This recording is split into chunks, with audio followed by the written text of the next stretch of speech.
As fuel prices begin to climb amid the global conflict, some transport companies are now implementing cost-saving measures to conserve diesel. Mobile Journal Francis Rivera reports. Sa pagsisimula ng pagsipa ng presyo ng petrolyo, maging ang mga bus company ay umaaray na, kaya gumawa na sila ng hakbang para makatipid sa krudo.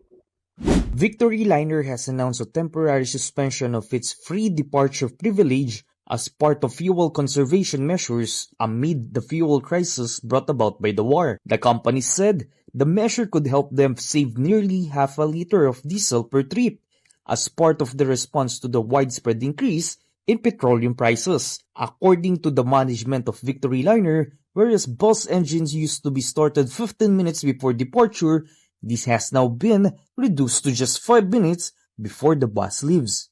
Sa garage pa lang namin, zero idling yan. No? I-start yung makina, after 3 minutes, diretso na sa terminal. Paparado yung bus, pero pinapatay ng makina. Pinubuksan namin dito, 5 minutes before departure. Kasi yan ay sa mga paraan namin para makakitid ng diesel. The policy is not only being implemented at terminals but also at bus stops, where buses will stay for only 5 minutes. The measure is also being implemented for sleeper and deluxe buses. In addition to the zero idling and fuel-saving measures, the company has strictly enforced speed limits, particularly on highways. The speed of each bus trip is closely monitored through GPS to ensure safety and compliance with regulations. Kapag makatipid, nilimitahan po namin ang speed limit. Naging stick kami sa 80 kps kasi isa rin kasi malakas sa diesel pag tumakbo yung patuloy bus. At hindi lang po pagtitipid ng diesel, pati na rin po sa safety ng mga pasahero. Victory Liner maintains clean and comfortable waiting areas for all passengers and appeals to public for understanding. Kami po ay humingi ng pasensya sa aming mga mahal na pasaheros dahil gumagawa po kami ng paraan upang makakitid sa diesel at upang hindi maputol ang aming serbisyo para sa publiko. For some passengers, it is best to follow the policies implemented by the company. Yung sa akin po, sir, kung ano yung policy, yun na lang pong susundin ko. Kasi wala naman akong magagawa kung yun ang gusto nila. Mga kapatid, mobile journalist Francis Rivera, 3 or 1 News.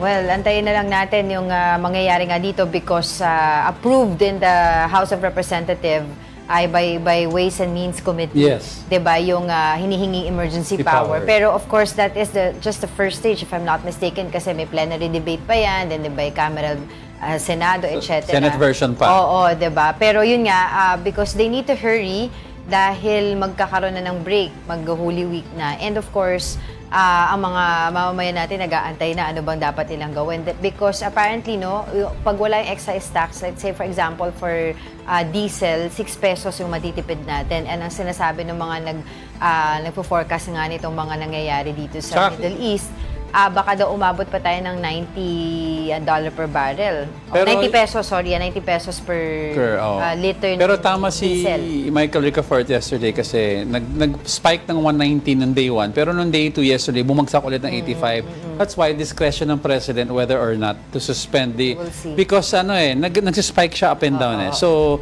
ang sinasabi nila, continuous na kunyari mag-maintain ng 100 above 85 to 90 to 100, tsaka ka mag-suspend.